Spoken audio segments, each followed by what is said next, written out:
Welcome back to Bible Bites. I'm Gabe. Thank you for joining. Today we're talking about John chapter 8. And if you've been following along in the series, or hopefully you have, you know that the books of the Bible in John are generally broken up into two sections, two different stories, both with a specific point of view, and tries to bring it together by tying it either from the physical to the spiritual or back again. For a while there, though, the last couple chapters were broken up into three different sections. Now we're back to two. So, in the first part of the John chapter 8, we get the story of Jesus encountering an adulterous woman as a test brought forth by the Pharisees.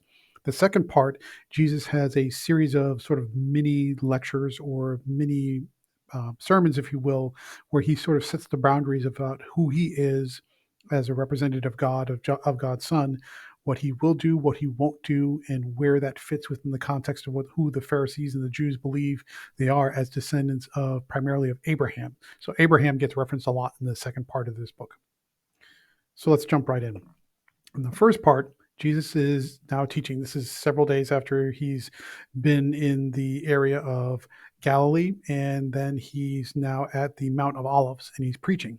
And the Pharisees are saying, okay, we're going to trick this guy. We're going to put a test in front of him, in front of all the people that he's preaching to, and try to get him to expose himself as a liar or a fraud or whatever to justify his arrest and eventually us killing him. And so they bring before him a woman who is confirmed to be an adulterer. Now, according to the Old Testament at that time, anyone who was caught in adultery was supposed to be stoned to death. That was the consequence or the punishment for adultery. And Jesus is hears what they're trying to say. That he hears the test that's going on, and he's just sort of writing in the dirt in front of his feet, not really acting like he's giving it too much focused attention, but he's listening to the case that they're presenting to him. And then he says, "Okay, is this woman guilty of adultery?" And they confirm it. And he says, "Okay, here's what you're going to do. We'll follow that, even though I'm teaching you a different way. But the rule is anyone who wants to stone this woman, you have to be completely free of sin. Anyone who doesn't have any sin, whether it's adultery or any other sin, you get to throw the stone because you are now declaring that you are more perfect than him and you are more blameless or are more perfect and more blameless than her. So go ahead, I'll wait." And he continues sort of doodling and scratching and writing in the dirt. The book never actually says what he writes, but he's just sort of giving the impression that he's not giving it too much focused attention. He waits. And then over time, the people just start peeling away, starting with the oldest, the wisest of the Pharisees, the oldest of the Jews. They realize the truth of what he's saying, that we are in no position to judge this woman or are superior to her in any way. Therefore, if we are sinners and she is a sinner, then we're in the same boat. So it's not fair to me to cast judgment on her and kill her. So they all start peeling it away, and eventually they're all gone. Then when he finally looks up from his doodling in the dirt, he says to the woman, who was the only one left out of that little crowd that showed up to perform this test, she says, "They're all gone." And he says, "Well, okay, so now you have your answer. Go away, live a clean life, don't sin anymore." Now, that doesn't stop her from sinning, but at least the sin of adultery, of which she was uh, condemned for, don't do it again. Go live a clean life, do your best, and then off she goes. And so, what is the very clear message out of that? Is that we're all sinners. We all have something that we've done or said or that have created a problem, and that precludes us from looking down on other people and casting judgment on other people because we are not better than they are, regardless of the sins they've committed and the ones we've committed. There is no little sin and big sin. There is just sin, and so we're all in the same boat. Pretty clear, pretty straightforward, and it's a good message about uh, keeping us all on the same level, if you will. Then we move over to what happens not too long after that. He continues preaching, and then the second part of the book is just all about preaching and sermon, but it's sort of broken down into four sections within that one book. The first part is Jesus declared himself the light of the world.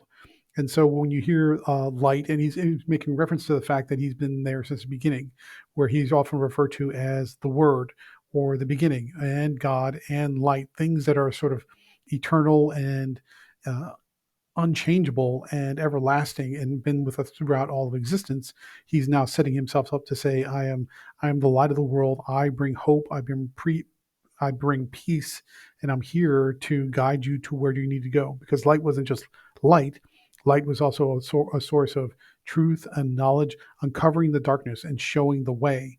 So that's why he's setting himself up that way. That's the first part of his sermon. The second part of his sermon is he was also there to sort of highlight and emphasize the first story, which is about the stoning of the woman. Is he says he's not here to judge. He's here to bring truth and salvation and healing. Judging, he says, he leaves up to his Father. So now he's sort of setting a boundary, uh, defining what his ministry is meant to do while he's on earth. He's not here to judge. He's not here to condemn. He's not here to punish or blame. He's here to bring healing and truth and restoration. And the judgment part of what God is going to do, he says, I leave up to my Father. God is going to judge. My Father is going to judge. That's not my role here now. So now he's defining some boundaries around his role, which is very helpful for those trying to understand, why are you really here? He's here to bring truth and light and clear away the darkness and bring healing and restoration. Judgment will happen for those that deserve it, but it won't happen through him. It'll happen through his Father. Then we get to the third part, where we get into a lot of the references related to Abraham. So the Jews and the Pharisees had this sort of, I would say, arrogance, if you will, about the fact that they're descended from Abraham, that they're descended from the 12 original tribes, and that they're following all those rules. So we know we must be the better people, right? Because those rules were given by God. They're coming from the greatest ancestors that have ever been recorded. So that's who we're going to listen to. Who are you to kind of contradict or overrule what they have said? And he says, well, the third part here is where he's talking about the role of the Jews and the Pharisees as children of Abraham. And he says, well, I'm a child of God, not in the same way that you are the child of Abraham. And the difference is, I do what my Father tells me to do. I'm a descendant of God, and I'm a good son, and I'm a faithful son, and I'm an obedient son. So if God needs me to do X, Y, and Z, I'll do it. However, you say that you have the better track because you are sons and daughters of Abraham. However, in Abraham's time, he wouldn't be trying to arrest me and kill me. He would tell you to love me. So even though you say that you have sort of the corner of the market on holiness and faith because you are descended from Abraham, you are not actually following what Abraham is telling you to do, because if you were, you wouldn't be trying to kill me. On the other hand, I'm giving you more than Abraham was telling you to. That's not that Abraham was wrong. We're just taking what Abraham said and did because he was speaking with on behalf of God, and we're building upon that. We're expanding it. We're giving you that last piece that brings it all together. So we're not contradicting Abraham. We're building on that foundation. And then on top of that, I'm also following the God that Abraham also followed. So he and I are the same in a lot of ways, but yet you are saying you're better and it can contradict what I'm telling you because you're following Abraham, yet you're not, because you're trying to kill me. And that's not something Abraham would have ever done. So now he's sort of shaming them a little bit and embarrassing them by their hypocrisy and the contradictions of who they are and what they're trying to do. Then the last part of his sermon is he states he's eternal, and he's doing this by clarifying that he knew Abraham and that he saw Abraham at the time Abraham is alive. And they said, well, that's not, and he gives some statements around that fact. And he said, well, that's not possible because you're only about 30 years old. You're not even 50 is the age mark that they give here. And Abraham died a long time ago. That's not possible. He says, it is possible because I am from God and I am of God and I am God. And I've been around since the beginning of existence. The only way that could be possible is if I'm not just this flesh and blood you see and that you know where I'm from. I'm truly from God. And that's how I was able to know Abraham. And that's how I was able to understand him better than you understand him and better than you understand yourself. So what's happening is he's now using their arrogance about being of a holy lineage against them, not in a browbeating kind of way, but just to prove and highlight the hypocrisy of their superiority. They're not superior. They're just like everybody else. And that's what he's trying to get across to them is, I bring truth, I bring hope, I bring life, and you're all the same, regardless of who you are descended from, regardless of your bloodline. In God's eyes, you're all His children as long as you have faith and you believe. So if you claiming superiority and some sort of special privilege because you're a descendant from Abraham, well, A, you're not following what Abraham's doing, and B, I'm telling you exactly what Abraham was like and what he was about, and you're telling me that it's not the way when I'm giving you the evidence of that knowledge. So that's it. That's John chapter 8. First part, stoning of the adulterer, and he's telling everybody that you're all on the same keel. You're all sinners, big or small. Sin is sin, and it's better to love each other than trying to condemn each other by claiming some sort of superiority.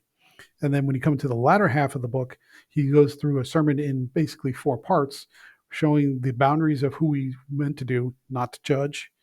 So if you want to look at like all the way across the board, John chapter 8 is the anti-judgment chapter. Is probably the best way to look at it.